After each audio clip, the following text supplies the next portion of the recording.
Hi friends, आपका हमारा YouTube channel CSFASILDC mentors पे स्वागत है। इस वीडियो में हम लोग प्रीवियस ईयर CGL का वॉइस के क्वेश्चन देखने वाले हैं। क्यों हम देख रहे हैं CGL के क्वेश्चन? ताकि आपका जो मनोबल है हाई स्पिरिट के साथ आप एग्जाम में देने जाएं। अगर आप प्रैक्टिस हार्ड करके जाएंगे तो आसानी से वहां आपका मनोबल हाई रहेगा और आप अपना क्वेश्चन लेवल अच्छा करके आएंगे। ठीक है, अगर आप मान लीजिए सोच के जाएंगे कि मैंने तो बस लो क्वेश्चन किया है, एग्जाम में टफ क्वेश्चन आ जाएगा तो क्या करूंगा, तो आप पहले ही डाउट में रह जाएंगे। इस वजह से पहले मैंने आपको वॉइस में नियम पे संबंधित क्वेश्चन यानी नियम पे बेस्ड क्वेश्चन कराए और उसके बाद जो है आपका हाई लेवल का पिछले ईयर्स का प्रैक्टिस करा रहा हूं। ठीक है, इससे बाहर जो है आपके एग्जाम में नहीं आएंगे। तो अभी तक आप हमारा कोर्स से नहीं जुड़े हैं तो वीडियो को पूरा देखने के लिए और PDF को और टेस्ट को अटेम्प्ट करने के लिए हमारे कोर्स से अभी जुड़े। 2021 के लिए, 22 के लिए, 23 के लिए सभी वर्षों का ASILDC जो आने वाला है, जिन लोगों ने 2017 में CSF में ज्वाइनिंग किया सभी के लिए जो है कोर्स उपलब्ध है। अलग अलग कोर्स है। 2021 का कोर्स 2021 तक वैलिड रहेगा एग्जाम तक। 2022-23 वाला कोर्स 2 साल के वैलिडिटी के साथ है और 22-23-24 वाला जो है 3 साल के वैलिडिटी के साथ है। तो आज ही हमारा कोर्स से जुड़े, स्टार्ट करते हैं और आपको मैं दिखाता हूं कि कैसे कट करके आप क्वेश्चन को आसानी से करते जाएंगे। सबसे पहला क्वेश्चन है संजय सेल्स टी। तो सेल्स का प्रयोग कहां पे, एस या ES वर्ब में कहां जोड़ा जाता है? प्रेजेंट इंडेफिनिट में जोड़ा जाता है। कहां पे जोड़ा जाता है? प्रेजेंट इंडेफिनिट में जोड़ा जाता है। क्यों जोड़ा जाता है? संजय जो है एक व्यक्ति का नाम है, एक व्यक्ति का नाम है यानी एक वचन है, सिंगुलर है। तो हमारा वर्ब जो है क्या है? प्लूरल। सेल क्या है आपका? ये जो है वर्ब प्लूरल में रहता है। तो सिंगुलर बनाने के लिए यस या ES जोड़ते हैं। क्या?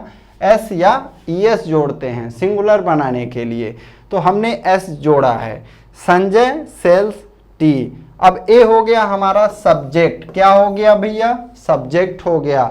टी क्या हो गया? ऑब्जेक्ट हो गया। अब हम क्या करेंगे? इसका पैसिव वॉइस बनाएंगे। तो पैसिव वॉइस बनाते समय क्या होता है?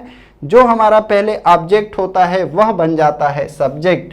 तो यहाँ पे ही एक काट दीजिए, एक क्या हो जाएगा? गलत हो जाएगा। नहीं, यहाँ पे टाइपिंग में मिस्टेक है। टी हैज बीन लिखा था। क्या लिखा था? टी हैज बीन लिखा था। लेकिन जब यहाँ पे हैव, हैज, हैड नहीं आया तो आप have been, has been, had been का प्रयोग तो भूल ही जाइए, करना ही नहीं है। अगर आपका एक्टिव वॉइस में हैव, हैज, हैड नहीं आया है तो आप पैसिव वॉइस में have been, has been, had been देखते ही कट कर दीजिए। तो यहाँ पे हैड बीन नहीं होगा, यहाँ हैज बीन नहीं होगा। और जब हमारा ए प्रेजेंट इंडेफिनिट है तो वाज भी नहीं होगा। जब हमारा ए प्रेजेंट इंडेफिनिट है तो वाज भी नहीं होगा। क्या हो जाएगा? T is sold by Sanjay.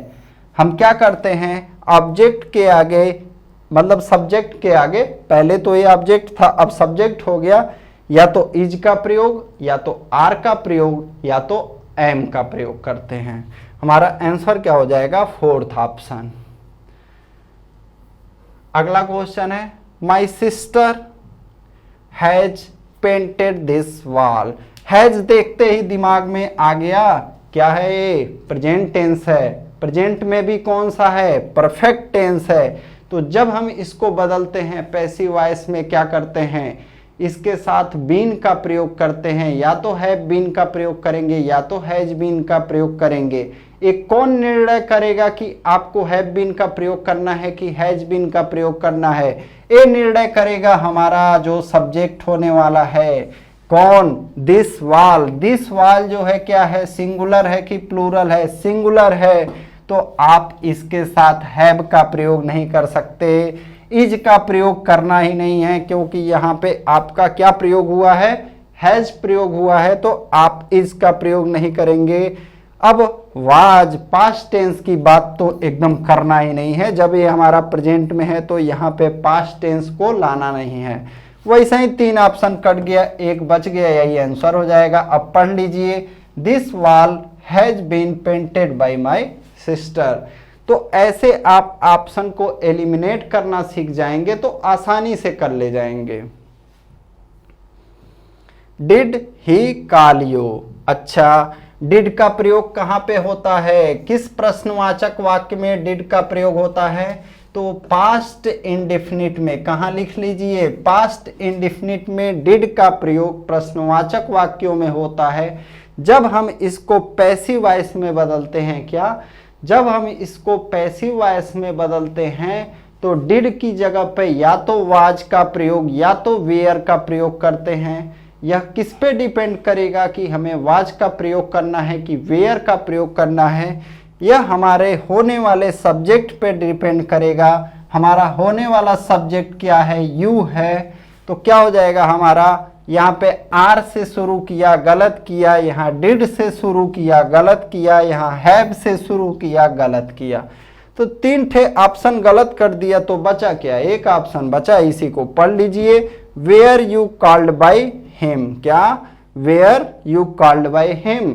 अगर आप मान लीजिए आपको तो आंसर से मतलब है, ठीक है, आपको आंसर से ही मतलब है, अगर 4 में से आप 3 ऑप्शन कट कर सकते हैं तो जो बचा वही आंसर हो जाएगा। हमारा कौन सा हो जाएगा, पहला ऑप्शन। देखिए, डिड की जगह वेयर का प्रयोग क्यों हुआ, यू के साथ जो है वेयर का प्रयोग होता है। और क्रिया का तीसरा रूप और बाई ही को हम किस में बदल देते हैं, ऑब्जेक्टिव केस में हिम में बदल देते हैं। इसमें हमें कोई अशुद्धि, कोई त्रुटि, कोई कमी नहीं दिखाई दे रही है। The boy is climbing the Cliff. क्या है, the boy is climbing the Cliff. अच्छा, कैसे हम पता करेंगे ये एक्टिव वॉइस में है कि पैसिव वॉइस में है। इज आर एम का प्रयोग कहाँ पे होता है, इज आर एम का प्रयोग प्रेजेंट कंटिन्यूअस में होता है, लेकिन क्या ये गारंटी है कि एक्टिव वॉइस है। हाँ, अब देखेंगे क्या क्रिया का आईएनजी रूप प्रयोग हुआ है कि क्रिया का थर्ड फॉर्म प्रयोग हुआ है। तो आपने देखा यहाँ पे क्रिया का आईएनजी रूप प्रयोग हुआ है, थर्ड फॉर्म नहीं है, तो निश्चित ही है ये एक्टिव वॉइस में है। तो अब क्या करेंगे हम, इज आर एम आने पे, क्या इज आर एम आने पे एक्टिव वॉइस में या तो इज बीइंग या तो एम बीइंग या तो आर बीइंग का प्रयोग करते हैं। तो यह किस पे डिपेंड करेगा, फिर वही बात हमारे होने वाले सब्जेक्ट पे। तो क्या है हमारा होने वाला सब्जेक्ट, द क्लिफ। यहाँ भी द क्लिफ, यहाँ भी द क्लिफ, यहाँ भी द क्लिफ, यहाँ भी द क्लिफ। अब हमें ऑप्शन एलिमिनेट करना है। वाज का प्रयोग क्यों किया, नहीं करना था। हैव बीन, कहीं हमें यहाँ हैव या हैज दिख रहा है क्या, नहीं दिख रहा है, तो हटा दीजिए। इज बीइंग, अभी सोचते हैं, अभी रुक जाइए। हैड बीन, जब यह हमारा प्रेजेंट टेंस है तो ये पास्ट टेंस कैसे हो सकता है, नहीं हो सकता। हमारा तीसरा ऑप्शन सही हो जाएगा, the Cliff is being climbed by the boy. ठीक है, इस तरह से आप ऑप्शन को एलिमिनेट करेंगे, बहुत मजे से आप आंसर निकाल लेंगे। ठीक है, आपको कोई हेडेक नहीं लगेगा, ज्यादा कुछ सीखने की जरूरत नहीं है। ऑप्शन एलिमिनेट करिए, नियम याद रखिए, नियम याद रखिए। अगला, the enemies have destroyed the Ajooba town. यहां पे जब आपको हैव या हैज दिख जाए, क्या एक्टिव वॉइस में आपको हैव या हैज दिख जाए तो पैसिव वॉइस में या तो हैव बीन या तो हैज बीन का प्रयोग करना है। फिर वही बात, कैसे हम जानेंगे कि हैव बीन का प्रयोग करें कि हैज बीन का प्रयोग करें, हमारा होने वाला सब्जेक्ट बताएगा। क्या, हमारा होने वाला सब्जेक्ट बताएगा। हमारा होने वाला सब्जेक्ट सिंगुलर है तो हम हैज बीन का प्रयोग करेंगे। The Ajooba town has been, the Ajooba town has been का प्रयोग होगा। यहाँ पे वाज का प्रयोग, यहाँ पे हैड बीन का प्रयोग, यहाँ पे हैव बीन का प्रयोग, तीनों गलत हो गए। एक ऑप्शन बचा है, उसको देखते हैं। The Ajooba town has been destroyed by the enemies, यही हमारा सही आंसर हो जाएगा। बाकी में आपने देखा क्या क्या गलती था। यहाँ पे वाज का प्रयोग किया, नहीं करना था। हैड बीन, हमारा जब पास्ट कंटिन्यूअस को पैसिव में बदलेंगे, सॉरी पास्ट परफेक्ट को पैसिव में बदलेंगे तब हैड बीन का प्रयोग करेंगे।